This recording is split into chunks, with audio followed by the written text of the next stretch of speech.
In the 17th century, the 5 families that settled the Ipswich colonies were endowed with supernatural abilities by something called the power. When one family tried to get more power, it was banished. The remaining 4 families, in order to protect themselves, formed a covenant that ensured their survival. In the present, the 4 descendants of the covenant are good friends. They're Caleb, Pogue, Reed, and Tyler, known by the students of the Spencer Academy as the Sons of Ipswich.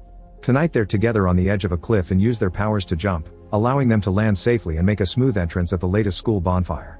There, Pogue's girlfriend Kate introduces them to her new roommate Sarah, and newcomer Chase. A girl makes fun of Sarah for being on a scholarship instead of being from a good family like everyone else here, and when Caleb calls her out for it, Aaron comes in her defense. Aaron pushes Caleb to start a fight and Chase cuts in to stop him, but at that moment Reed uses his powers and makes Aaron puke to embarrass him. Suddenly the party's interrupted when someone announces that cops are on their way. Everyone starts running away from the party, trying to escape through the woods. The girls try to leave with Chase in Sarah's car, but it won't start.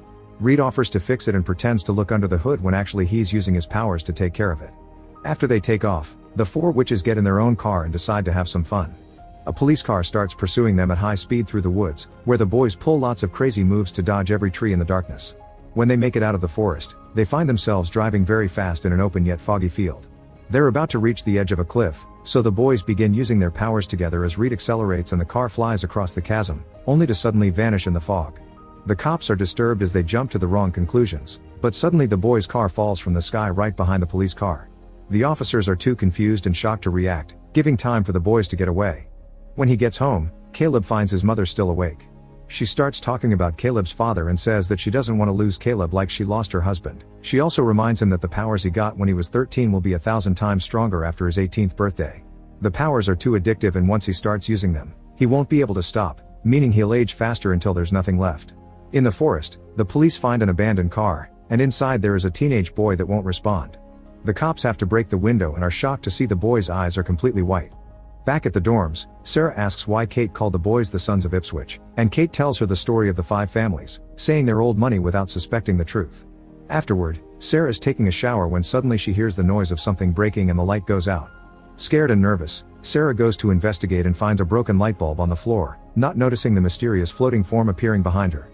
The smoky ghost tries to touch Sarah, but at that moment she turns around and gets startled, so she goes away.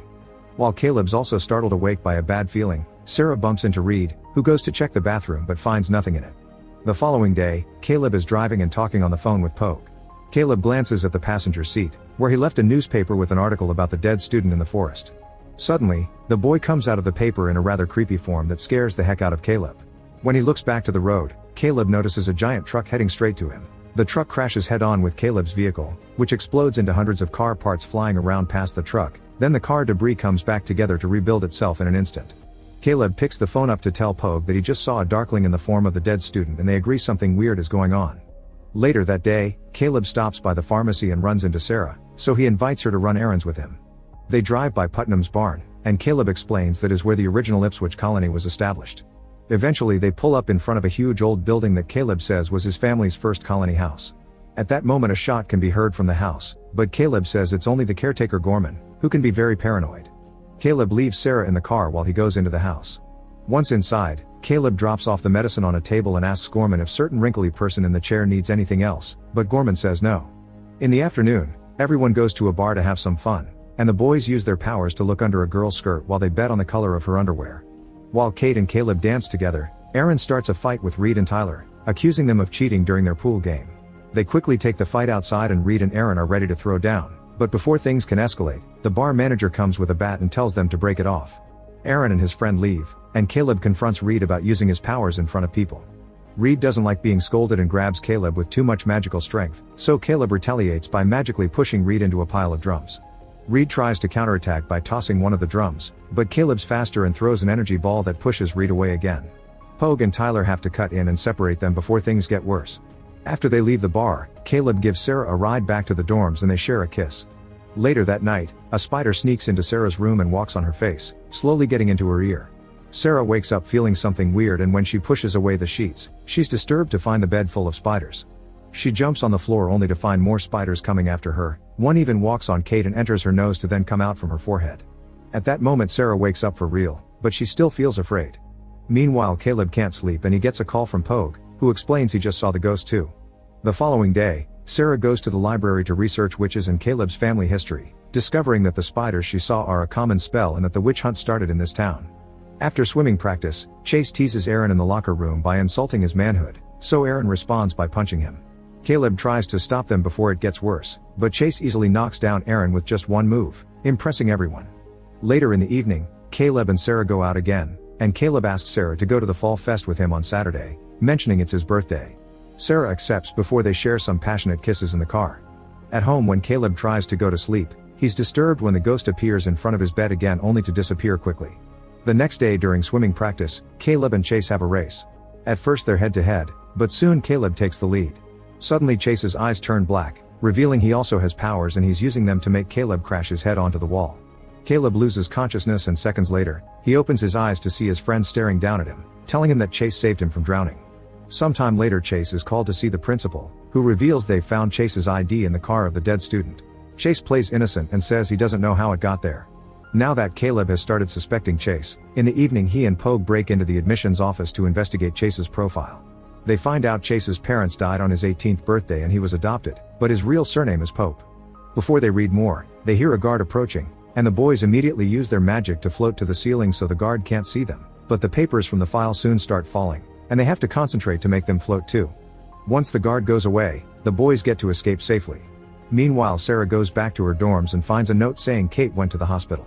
Sarah rushes to visit her friend and the doctor explains Kate is having an allergic reaction to various spider bites on her body. Back to Caleb, he and his friends go to an underground chamber where they keep the magical fire for their covenant meetings. Caleb uses his powers to grab the Book of Damnation from a shelf, which contains the names of all the people who brought witch charges against John Putman, the head of the fifth family. Caleb tells the others that Goody Pope was one of Putnam's accusers and that Putman came to her in her dreams as an incubus after her husband died. As a result of this dream she had a child, and they realize that Putnam's family line didn't die with him and that Chase is the fifth son of Ipswich. At that moment Sarah calls Caleb and tells him that Kate is in the hospital, mentioning the spiders. Caleb immediately guesses the truth and tells the group that Chase put a spell of creation on Kate. Furious, Pogue storms out of the room and grabs his bike to go looking for Chase for revenge. As he drives down the road incredibly fast, he sees Chase blocking the way and tries to run him over, but Chase uses his power to make him and the bike flip and violently land on the ground. Chase explains he hurt Kate to get Pogue and that at the same time, Pogue is his bait to get to Caleb. Moments later, Sarah returns to her dorm and is startled by Caleb at the door. As soon as they sit down to chat, there's another knock and Sarah is shocked to see Caleb again. It turns out the Caleb inside is Chase under an illusion, and he immediately uses his power to knock out Sarah and bring her to the bed, where a spider enters her ears and causes her veins to go black. Chase reveals that he seeks revenge for his family line and wants Caleb's powers after he ascends on his 18th birthday. If Caleb doesn't cooperate, Chase will kill Sarah and his friends. The birthday will happen the following night, and Chase tells Caleb to meet him at Putnam's barn before midnight. He also admits he killed his own parents and the teen in the car. Then Chase makes Sarah feel pain with his magic, and furious Caleb tries to attack, but Chase immediately begins magically dragging him all over the bedroom until he tosses him at the bathroom mirror. Chase admits he's already addicted and thinks that adding Caleb's power to his own will fix the aging problem, but Caleb tells him it doesn't work like that, it's the body that wears down, not the power. Caleb doesn't believe him and reminds him to meet him at the barn before kissing Caleb and magically repairing the mirror. When he's about to leave, Caleb convinces him to at least pause Sarah's spell so she doesn't die before tomorrow night. After Chase is gone, Sarah wakes up and Caleb pretends she passed out when he told her Pogue was in an accident, and now he's in the hospital with serious injuries. The next day, they visit Pogue at the hospital, and he tells Caleb not to go against Chase because he's too powerful.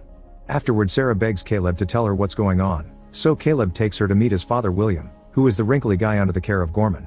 He's only 44 years old, but he looks extremely old because he used too much power and it consumed his body.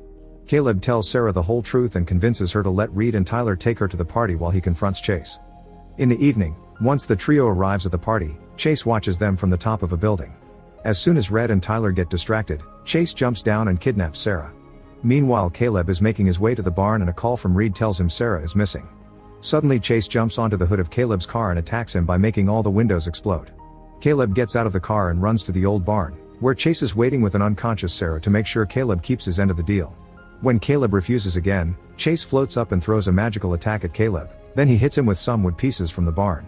Caleb tries to retaliate with his own magical energy, floating away whenever he's attacked back, but Chase is too powerful and creates energy threads that capture Caleb and bring him closer before he tosses him out again, making him hit lots of the objects in the way.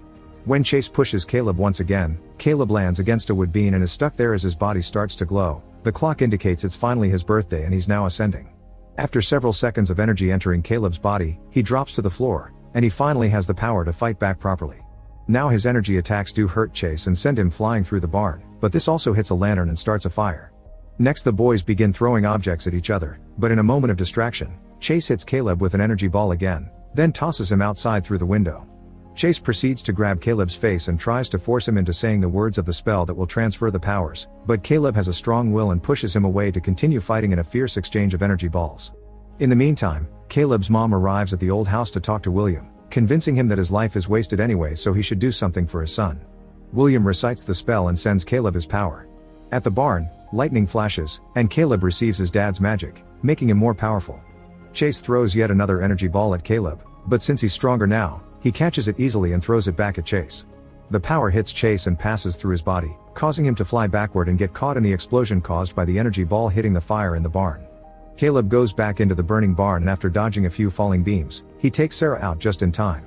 At the hospital, Kate and Pogue both regain consciousness as the spells disappear. The next morning Caleb and Sarah are still at the barn telling the firefighters what happened. One of the firefighters comes up to tell them that they searched the area and didn't find anybody else, which Caleb doesn't have an explanation for. Once the firefighters are distracted, Caleb uses his power to fix the windshield of his car and then they drive off into the sunrise. Make sure to subscribe and turn on notifications so you can watch more videos like this. Thanks for watching.